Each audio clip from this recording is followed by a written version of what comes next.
I després vam entrar a Federópticos, que Fa 30 anys ja. ja fa això, 30 anys, que és una cooperativa d'imatge i de compres, però sobretot d'imatge més que de compres.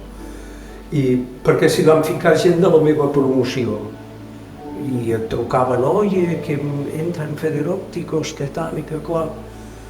Com que hi havia gent que nosaltres els coneixíem i eren gent professionals, molt bons professionals, vam dir, hosti, va, fiquem-hi que aquests no faran un petardo, no? Com són la majoria de grups d'òptica. Va, fiquem-hi que aquests són gent sèria i ho faran bé. I ens hi vam ficar, sí, fa 30 anys ja, quan van començar. I aquí a Catalunya som Federòptics, en català. Aquí a Catalunya som Federòptics, vam aconseguir que no ens diguessin de dir Federópticos, que ens poguessin dir Federòptics. Que també es va haver de decidir per assemblea, no? I sí, es va decidir. Molt bé, molt contents d'estar-hi.